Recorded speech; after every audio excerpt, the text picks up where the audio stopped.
In this video, we are going to analyze together every popular online business model. We're going to take a look at the pros and at the cons of each of those business models, and by the end of the video, you'll be able to decide which one is the best to start for you. Business model 1. Flipping items on eBay. So what is this business model and how does it work? You basically find cool, trendy, or collector items and resell them on eBay. And because you sell them for a higher price, of course, you get to keep a part of the profits. The pros of this business model is that it's not going to require any technical skills. It's not like if you were trying to build a website or to create a software company from the ground up. You don't need to know how to code, you don't need to be a graphic designer, you don't need to become an influencer. Anyone can have an eBay account and sell things on there. All you need to do is to find a product, resell it for a more expensive price, and you keep the profit. Now, just like with any other business model, it also comes with its cons. First, it can be very hard to find items to resell. And if you want to scale that business, to take it to, let's say, $10,000 a month, $20,000 a month, it's going to be extremely difficult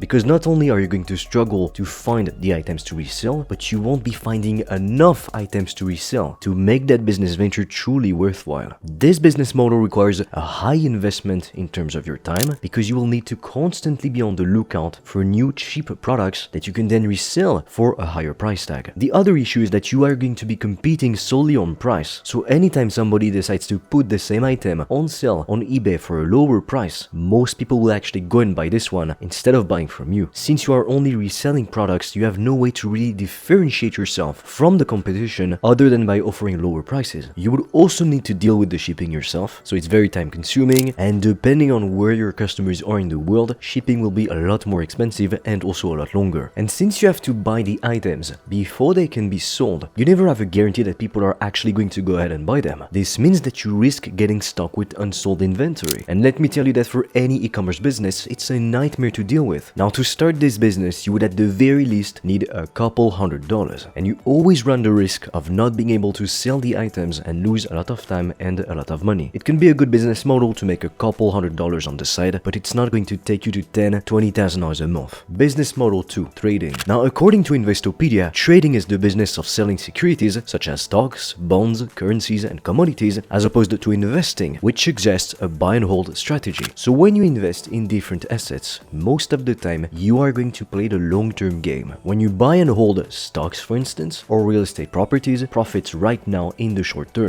Rather, it's to grow your wealth over time and to benefit from the power of the compound effect. With trading, it's the complete opposite. The goal is to maximize profits right now. It's a short-term oriented approach. A report from the investment platform eToro suggests that 80% of its users lost money over a 12-month period. The truth is, most people will not become successful with day trading. It's a very tough industry to get into. But if some people get into it, surely this must mean that it's worth it. So what are the pros of this business model? You can make a ton of money from it. It made some people into multi-millionaires. So it's not like with reselling items on eBay, where it would be almost impossible to become a millionaire by only doing this. With day trading, some people actually manage to become millionaires. Now, the other pro is that it's a method to get faster results as opposed to if you were to go down the traditional investing route, which focuses on implementing a long-term strategy to grow your wealth over time, as opposed to maximizing profits and revenue right now. Now, this business model would be too good to be true if it didn't have a lot of downsides. The first thing is that you need a lot of money to get started. Don't expect that you're going to become a day trader millionaire by starting with only $100 or even $1,000. You would need to at least invest $10,000, and honestly, it's better if you can invest $100,000. But for most people, they're not going to be able to get that much money in the first place to invest. Then you would constantly need to do a lot of research on the stock market and on the stocks that you're trying to buy and sell. Now, the biggest con with this business model is that you can very quickly lose everything, literally overnight. In fact, most day traders never even make a profit. And that's without saying that you're going to be competing with the best of the best in their fields. But not only that, you will also be competing against extremely advanced technologies, trading robots from firms like BlackRock. So good luck. Overall, if there is really one business model that you should stay away from, it's day trading. Now, if you are absolutely passionate about the stock market, you see yourself making it a career, you want to do that for the rest of your life, maybe it's the right option for you. But for most people, I'll be completely honest, they will just lose all of their money. I can't even tell you how many people lost all of their lifelong savings into trading or crypto. Business model 3. Dropshipping. Now, what is dropshipping and how does it work? Typically, when people do dropshipping, they use what's called the winning product strategy. They basically find a cool, a trendy product. Usually they get that product by stealing on the competition, seeing what are new cool products that are selling really well. To give you an example, the hand spinner was a cool trendy product. It was a dropshipping winning product. The issue is that this approach is very flawed because you're only selling seasonal products based on trends. So naturally this means that you will have a big spike in your revenue as more and more people are speaking about the trend. More and more people want to get their hands on that product. But because it's a trend, the store is going to die as quickly as the trend. This means that you're going to have to find yet another winning product and create another dropshipping store. And honestly, it's harder than it looks. It's very difficult to spot trends and to capitalize on them. There's a reason why most people lost money with dropshipping. The only ones who actually got rich is Shopify, because whenever you wanted to close down the store, you had to pay a certain fee. If you really want to do e-commerce, it's better to build a long-term brand, because it's easier to keep scaling a business, to keep reinvesting into it, as opposed to starting an entirely different store from scratch every time. Because if you do that, you won't be benefiting from the compound effect, from the momentum that you already have, from all the data that you already have, and from your pre-existing customer base. Now, I can't deny that this business model has many pros. You won't need to deal with shipping the items to the customers, and that's typically a very time-consuming and very annoying process. You get to skip that part because the manufacturer is going to send the item directly to the customer once an order is placed. You don't have to do anything. So not only will you not waste your time, but you also don't run the risk of getting stuck with unsold inventory. And the other pro is that there is a low barrier to entry, because now pretty much anyone can build a Shopify store and import Wish or AliExpress products on the store. But the downside of going into an opportunity with a low barrier to entry is that more and more people will get started, so there will be more competition. Now, what about the cons? First, your profit margins are going to be very low, razor thin. You'd be lucky to even get out 5% after all the costs, after all the taxes, directly in your pocket. Something that can also happen is communication issues with the manufacturers. Oftentimes, the manufacturers will come from Asia. Some of them will not have the best English and it's going to be hard to understand them. You will also have to deal with shipping problems. Sometimes the orders can be sent to the wrong address. Sometimes items can be stolen. And the reason why I'm mentioning this is because it happens a lot more often than you think. Now, one of the other downsides of this business is the heavy customer support that is required. Especially if your customers have to wait 1 to 3 weeks to get the item that they purchased. Plenty of people are going to send you lots of emails harassing you literally because they want to know where is the item. Because you are also selling lower quality products for a lower price, you are more at risk for getting plenty of refunds. I'll tell you this, the people who pay the least amount of money, they are usually the worst customers, the most annoying ones. You would think that it's the people who pay the high ticket price, like $5,000, who will complain the most. It's not necessarily true. And from my own experience, and from what I've heard from many entrepreneurs, in fact, it's the opposite. It's the people who pay the least amount of money who will be the most tricky. They'll complain about this and that when it's not necessary. Now, payment processor apps like Stripe or PayPal, they don't like dropshippers. The reason being, when everyone and their mother was talking about dropshipping, making videos on dropshipping, plenty of people got started and plenty of people scammed other people. They didn't send the products, or back then, the products were lower quality. So plenty of people opened disputes. They asked for refunds. And whenever a business has to refund the customer, they're losing money. So the higher your dispute rate, your refund rate on Stripe or PayPal, the longer they will block your funds and the higher the fees they will make you pay. And sometimes they will refuse to do business with you completely. Now, the other con with this business is that to get started, you would need a lot of money. Plenty of gurus are going to tell you you can start dropshipping with no money. Let me tell you that if you try to actually advertise your products, it will cost you a lot of money. You can rely on organic marketing, but SEO takes years to get results. Business model 4, affiliate marketing. So with affiliate marketing, you basically promote the products or the services of another business. And every time someone makes a purchase using your affiliate link or your promotion code, you will receive a commission. The pros of this business model is that you don't need to do any market research and have to figure out what people want. Instead, you can jump straight to selling a product which is in high demand. And if that product is sold by a popular influencer, it's going to be a lot easier for you to use their name to get traffic, to get visibility, to get customers. Also, you won't need to worry about service delivery, as the creator of the product will take care of that. You only have to focus on selling the product or the service. And this means that you won't have to deal with customer support either, which is a very time-consuming part in any business. The cons is that you will earn a lot less money than if you were to sell your own products or services. And if you are going to be selling physical products, you will earn very small commissions, because with physical products, the creator of it has manufacturing costs, shipping costs, taxes, then they have to pay you, and they still need to keep a part of the profit for themselves and for their business. So unless you have a big audience of hundreds of thousands or even millions of loyal and dedicated fans, it's going to be very tough to be profitable with affiliate marketing. Because if you run paid ads, your margins, which are going to be very thin already will be even thinner. And in plenty of cases, I've seen people just straight up lose money. They didn't even break even, so let alone make a profit. Now, if you decided to build your audience, or let's say write some blog articles, use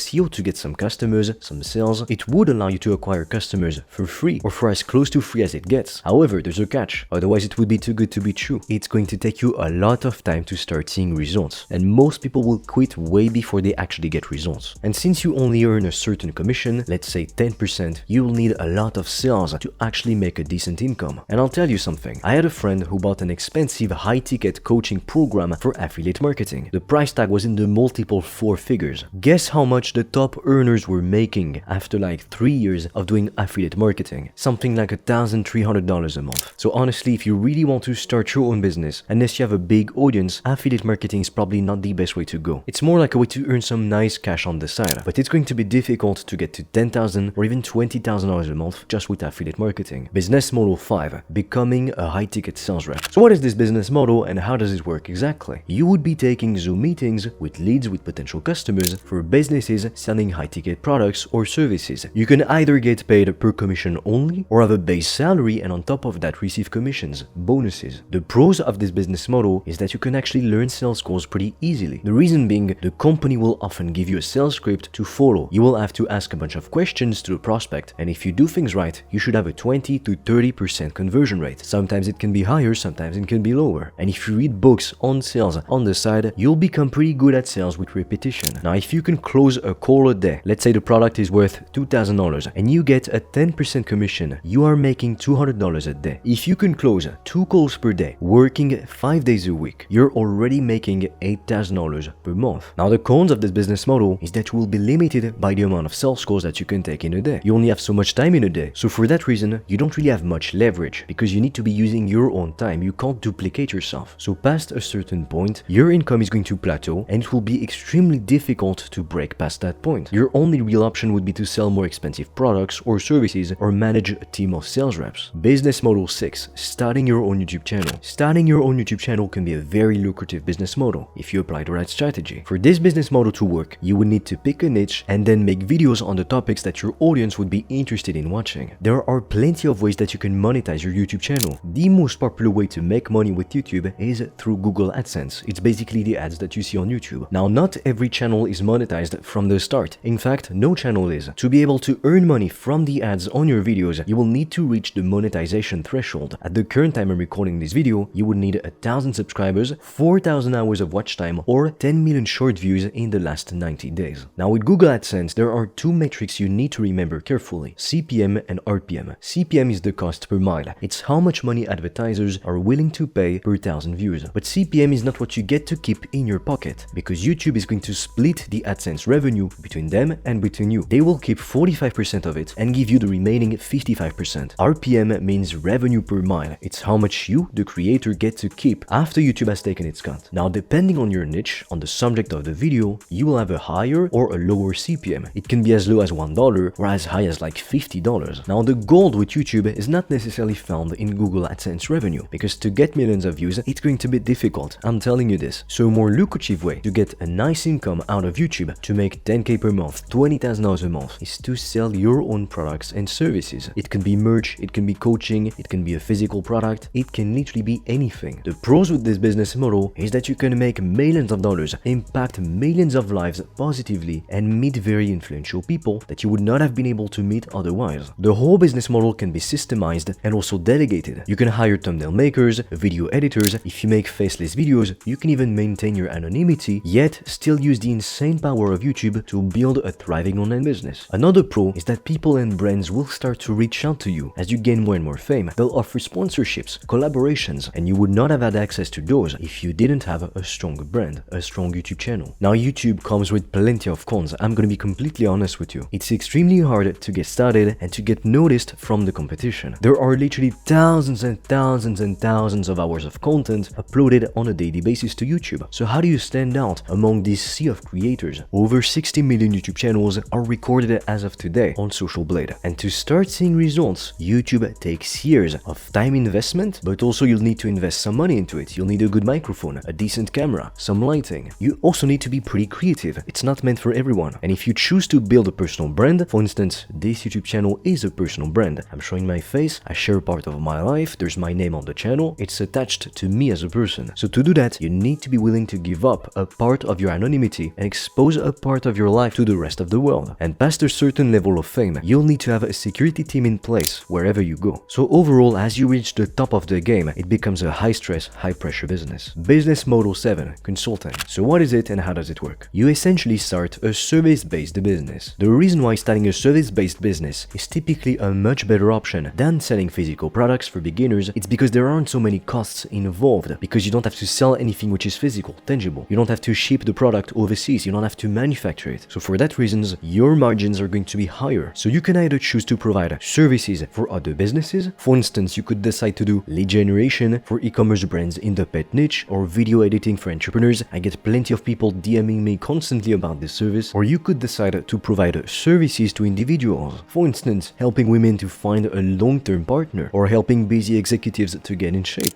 Those are valuable transformations, solving painful problems, so people are willing to pay a lot of money for that. The pros with this business model is that because you sell a valuable service, you can charge higher ticket prices. This means that you can price your offer anywhere from $1,500 all the way up to $10,000. Now, of course, it depends on what you're selling and on who you're selling it to. But this can also be a monthly recurring fee. For instance, you could be providing a service for $3,000 a month. This business model also allows you to have predictable cash flow. If you sign your clients for a minimum term of 3 months, let's say, it makes your income predictable, as you'll know for the next 3 months, I'm going to make, let's say, $2,000 a month because I have signed one customer. It also allows you to reinvest more money into your business because you'll know in advance what your expenses and what your revenue is going to be like. And that can take a lot of pressure and stress off of your shoulders, because with business, there are many highs and lows. You never know how much money you're going to make the next month. It can go up tremendously. That's what's amazing with business. But the opposite scenario can also happen. You can make a lot less money from one month to the next, and then the next month you'll make a lot more money. Your revenue is not constant like if you had a paycheck from a job. With this business model, like with every other business, you get location freedom, you can work from wherever you want in the world, you get to pick your own schedule, so you have time freedom, and of course financial freedom. There's no real limit to how much money you can make. You can also delegate the service delivery process to experienced contractors and freelancers, and if you sell a service to people, to individuals, you can automate the entire process as much as possible, either by doing group coaching or turning your service into an online course. This is going to free up a lot more of your time to either have more free time for yourself or to focus on client acquisition, growing the business, coming up with new strategies. You don't need to have expensive degrees because the only thing that your customer cares about is getting the results that they have been promised. It's fixing that painful problem that keeps them up at night. And the best part about it is that you don't need to spend a lot of money to start the business or to keep the business afloat month after month. The costs are minimal with this business model because it's a service. Now, of course, this business has its cons. Since there are many parts in this business model: marketing, client acquisition, service delivery, customer support, scaling the business, finding the contractors. If you do one thing wrong, your entire business can quickly go to waste. So it's extremely difficult to figure out everything on your own and to put the pieces together. Everything I learned in business, I learned it from other successful people, because I read books made by millionaires and billionaires, because I watched countless YouTube videos by successful entrepreneurs, because I joined many online courses, because I found communities of like-minded people and asked questions. I didn't just invent things out of thin air. Business is a precise science, so if you follow that science, you'll get the desired outcome. Consulting is the business model that I started and that allowed me to live this type of life in my early 20s. I wanted to have the freedom to explore the world, to not work for a boss that doesn't care about me, and to be able to afford anything I wanted for myself and for my loved ones. If you want to know more about how the consulting business model works and how you can start your own consulting business today, I've recorded a free video in which I'm going to explain everything in detail, and I'm also going to be sharing with you for completely free the 3-step process that you can use to start your own consulting business literally today and get your first customers as quickly as possible. If you're interested, the link is in the description below. So I really hope that by now you can see all of the popular business models and figure out which one is the best for you. If you have any questions, don't hesitate to let me know in the comments down below, and with that said, I'm waiting for you on the other side.